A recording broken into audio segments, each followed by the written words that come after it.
Sir हमारा बच्चा आज स्कूल आया 7:20 को बेल बजता है इनका। हमको 8:30 पे फ़ोन आया टीचर का कि आपके बच्चे का फीस नहीं भरा है, आप अपने बच्चे को लेके जाइए। और हमारे बच्चे को 2 घंटा हो गया बाहर निकाल के खड़ा कर दिया है, पूरे बच्चों को बाहर निकाल के रखा है। हम 2 घंटे से खड़े हुए कि आप फीस भरो तभी बच्चों को हम अंदर आने देंगे।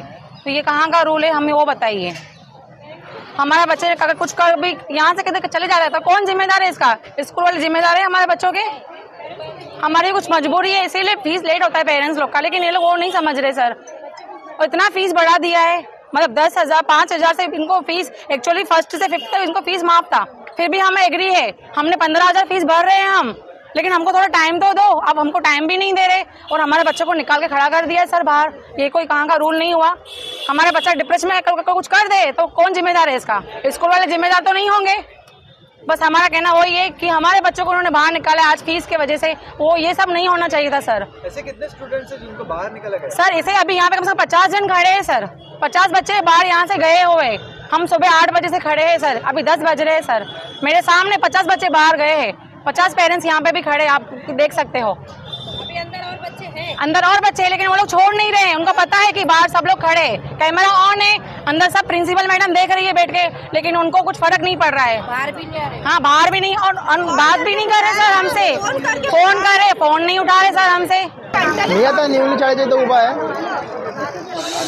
या शाळेला सरकारमान्य ग्रँट असून सुद्धा यांनी पोरांवरती फी भरण्यासाठी जबरदस्ती केलेली आहे, परंतु पॅरेंट्स असे पण नाही बोलत आहेत की आम्ही फी भरणार नाही, पण ते पॅरेंट्सला टाईम पण देत नाही आहेत। आणि दुसरी गोष्ट, जे पोरांना शाळेमधनं पुस्तकं भेटतात, युनिफॉर्म भेटतात किंवा त्यांचे आयडी कार्ड भेटतात, हे त्यांना वर्षाच्या अर्ध्या वर्षांत त्यांना दिलेले आहेत, पण काही पोरांना ते पण नाही भेटलेले आहेत। आणि प्लस आता त्यांची मागणी अशी आहे की तुम्ही पोरांची फी भरा, आता तुम्हाला त्या पोरांना शाळेमध्ये बसू देणार नाही। प्लस आत्ता कमीत कमी 50 ते 60 विद्यार्थी शाळेच्या बाहेर आहेत, परंतु विद्यार्थी घरी पोहोचलेत किंवा नाही पोहोचले हेही कोणा शाश्वती नाही आहे। आणि प्लस त्या मुलांना काही झालं त्याची रिस्पॉन्सिबिलिटी कोण घेणार? हे फोन करून आम्हाला शाळेत इथं बोलवतात, शाळेमध्ये भेटायला बोलवतात, मॅडमशी बोलून घ्या, मॅडमशी बोला, आणि मॅडमला फोन केला मॅडम फोन उचलत नाही, तर आम्ही या टायमाला आम्ही करावं काय? आणि आमच्या मुलांना जर काय झालं तर याला जबाबदार कोण? मला फक्त या प्रश्नाचं उत्तर हवं आहे। आज न्यू इंग्लिश शाळा ही 5वी ते 10वी अनुदानिक असून सुद्धा सर्व 7वी 5वी ते 10वीच्या विद्यार्थ्यांना बाहेर काढले। यांनी तर स्पष्टपणे बालमोफत कायद्याची पूर्ण धज्जा उडवून टाकली। कुठल्याच सर्व नियम धाब्यावर ठेवून मुलांना शिक्षणापासून वंचित ठेवलं आहे। आणि कुठल्याच नियमामध्ये हे बसत नाही की मुलांना बाहेर काढतात, असं कुठली शाळा करत नाही। पण या शाळेने नियमाचं उल्लंघन करून मुलांना बाहेर काढलेलं आहे। फी नाही भरल्यामुळं 8 डबे जे त्यांनी 8 डबे फी वाढवलेली ती नाही भरल्यामुळे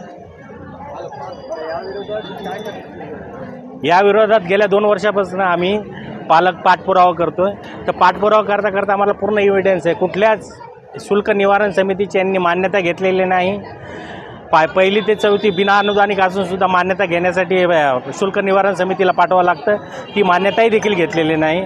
कुठले सर्व नियम यांनी धाब्यावर ठेवून आपल्या मनमानी पद्धतीने फी वाढीचा प्रकार चालवलेला आहे आणि मुलांना त्रास द्यायचं काम चालू केलेलं आहे। अक्षरशः मुलांना परीक्षेला सुद्धा बसू देत नाही ते लोक। आम्ही प्रशासनाला हीच मागणी करतो, जे नियमानुसार चालतं तेच नियमानुसार करा। बालमोफत कायद्याच्या अंतर्गत यांच्यावर गुरुं आणि फॅमिलीवर गुन्हा दाखल करावा।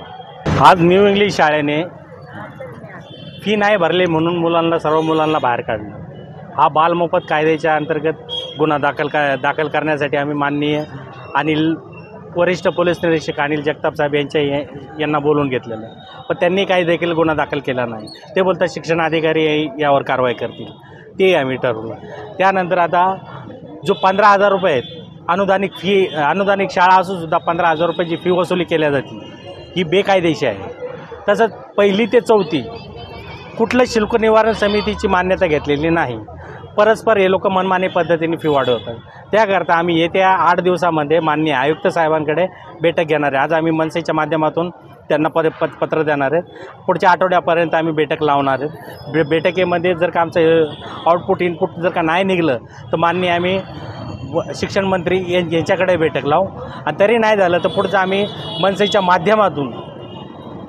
मनसेच्या युनियनच्या माध्यमातून एक थोरात साहेबांच्या नेतृत्वाखाली पूर्ण तीव्र आंदोलन करू। त्यावेळेस आमची भूमिका कशी राहील ती आम्ही मनसेच्या पद्धतीने ठरवूया. कोणार्क, अपना शहर अपनी बातें.